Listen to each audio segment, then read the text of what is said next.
Hey everybody, Sarah here. Two things I want to talk about. First thing, it was something that scared the hell out of me yesterday. So, I was looking on the Daily Mail website, and it wasn't like the top story, but it was like one of the stories like to click on down the side. And all it said was Bee Gees member died age 78.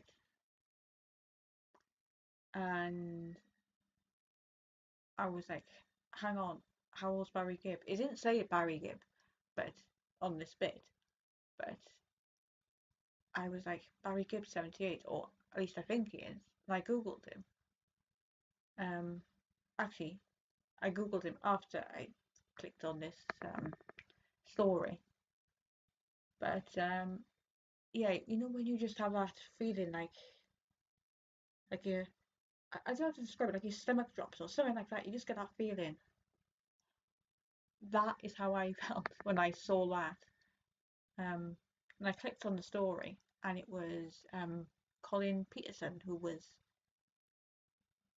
when they were um, yeah, when they kind of started out in the 60s. There was obviously Barry Mobbin, Barry Mobbin, Barry Robin. I had Morris and Robin away at the same time. Barry, Robin, and Morris, the brothers, and then there was Vince and there was Colin, who were like brought in like guitarist, I think, and drummer. And he was a drummer. Anyway, yeah, it was him that had passed away, but I didn't realize he was that age. So I saw as soon as I saw 78, I was like, I had that horrible feeling. And I mean, obviously, my thoughts are with his friends and family, but just that feeling, I was like, and I did go and Google to see how old Barry Gibb was, and he is 78. So you can see when I saw 78 in Bee Gees, I was like, so yeah. So there's that. Um, Then we're going to talk about the football. All right. So I said the score would be either 2-1 or 2-0 to England, and it'll be two Harry Kane goals, or a Harry Kane goal and a Jude Bellingham goal, or a Harry Kane goal and a Ollie Watkins goal. And the reason I mentioned that Ollie Watkins is because Harry didn't start on the Greece game. Ollie did, so I was um, playing safe. Um, but yeah, I watched the game on the was it the Ireland game, the England and Republic of Ireland game on Sunday. Thankfully, Harry started, and thankfully, even I don't know. I think if it didn't go the way it did, I think they might have taken Harry off and put Ollie Watkins on. Every time they were doing the subs, I was like, if you're gonna put Ollie Watkins on, replace him with someone else, or put him on in place of someone else, but not Harry Kane. Um, but Harry actually stayed on the whole 90 minutes. Thank you, Lee. Um, yeah, so I said the scores would be 2-1 or 2-0 to England. It was 5-0 in the end. And I was like, okay, that wasn't the score I was expecting. Considering it was like 2-0, like in the first time they played them, when they played them away, it was 2-0 to England. But well, I can kind of see where the other ones come from, but yeah, before the second half started, and you had ones in the studio going on about the thing, what did they say in the if nothing changes in the next 15 minutes, well, in the next the yeah, in the next 15 minutes of the first 15 minutes of the second half, then they'll have to do some subs. And I was like, if nobody scores, they're going to take Harry off and put Ollie Watkins in. I just know they are. As much as I don't want them to, I just know that's what Lee would do. I mean, to be fair, wasn't it like 60 minutes of a game and then Gareth Southgate would take Harry off and put Ollie Watkins on in the Euro? So I just had this feeling that that was going to happen. Um, but then it was, I can't even remember how far into the second half it was. It wasn't that far into it, really. And Harry kicked the ball to Bellingham. So I thought Bellingham's going to score. I would have wanted Harry to score. Bellingham's going to score. But then this Irish player took Bellingham down in the box. And he got a yellow card. But the thing is, earlier on, he'd got a yellow card. I'm trying to think, did he get the yellow? I think he might have got the yellow card, the first yellow card, for taking Harry Kane down. Like, literally flat out. I can't remember if he got a yellow. That's what he got a yellow card for, to start with. I don't know. But anyway, Harry Kane kicked the ball to literally across the field to Bellingham. Bellingham went down. I thought he was going to score. And they were like, that's yellow cards, which then was red cards that put Ireland down to 10 men. Not only that, without even going to the screen, the ref was like, I know you can't see where I'm pointing, but pointing towards the penalty spot. So they were like, yeah, that's a penalty. So obviously Harry takes that, and obviously Harry scores that. But it was the way he does it now.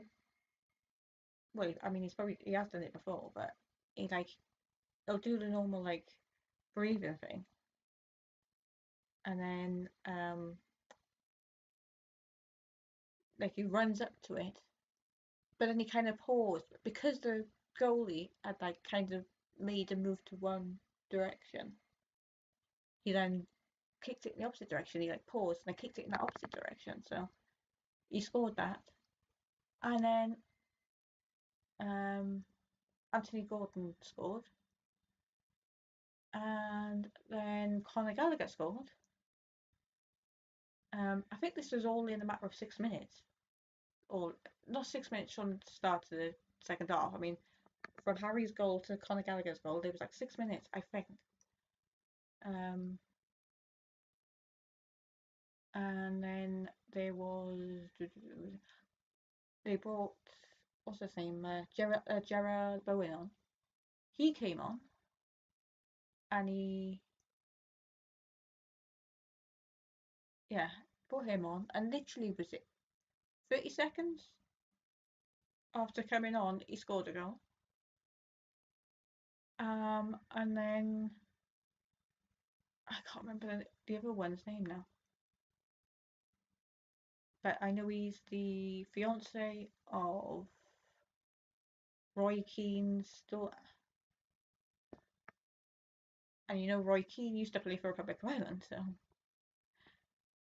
Roy Keane did say it was bittersweet because his future son-in-law scored, but not for Ireland, but for England. Yeah, so you had Harry Kane, who was on his 69th goal, I think. And then the other four goals were like the first goals for England for the players that scored them. Yeah, so like when I said 2-0 and it ended up being 5-0. Yeah, so England, or after the German game, after the Greece game, England had gone top. Um, and obviously they stay top now. And the thing is, before Harry scored that penalty, Greece had scored. So I think they said for England to qualify automatically and not have to do a playoff, Greece couldn't score and England had to score, or something like that. If Greece scored, England couldn't draw; they'd have to score. So, so Greece scored, and then literally a minute later, Harry scored that penalty. And then Greece did score again, but I don't know if that was before the second England goal. I'm not sure, but yeah, it's crazy. But yeah, England have automatically qualified. So they did show a thing, which was if they hadn't qualified automatically, then in March they would have had to play a playoff to get promoted to the top tier of it. Whereas now they did win, then get promoted automatically. I was thinking, what do they do if they don't got that then? But they could do a World Cup qualifier, which I can't quite understand because then they've got like 4 World Cup qualifiers. I can't. There was like 4 World Cup qualifier things on the thing. I don't know if that, I mean as in 2 each international break. I can't remember, but there was like 4 of them on there, whereas there were only 3 if they hadn't qualified automatically for the Nations League. So that confused me because I was like, well, could they've had one less qualifying thing and less? Oh, I don't know. I was confused. But anyway, in March it would be a World Cup qualifier.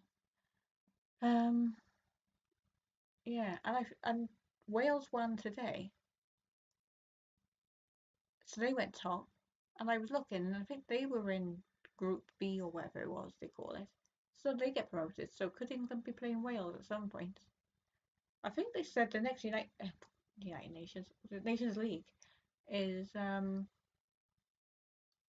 did they say? I'm sure they said like 20 months time, which is nearly 2 years. So that's nearly two. I mean, hang on a minute.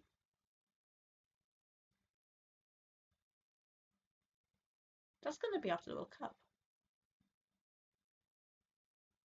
They could be world champion by then, hopefully. Um, yeah. So yeah, enough about the football. Um, I can't even think. No, do I have any other football news? Um, no more football until what? No more international football until March. I want to hear more about Gareth Southgate. I need more Gareth Southgate news. That's why I wish. Well, I don't know if I wished he was Man United manager, but I just need to. Oh no, that's what I want to hear. I want to see Sir Gareth Southgate. That is where I. I don't want to say next time I hear something about Gareth Southgate, I want that to be what the news is. But it's gonna be by New Year, isn't it?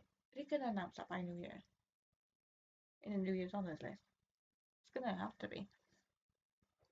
The amount of times I've seen it mentioned, it has to happen now. Sir Southgate. Sir Gareth. Come on. I'm calling it this into existence. That's gonna happen. Don't care what anybody else says, he deserves it. Um yeah, so I don't know if I'll make another video this week. I might, or it might be next week. Yeah, so I will see you in my next video. Bye bye.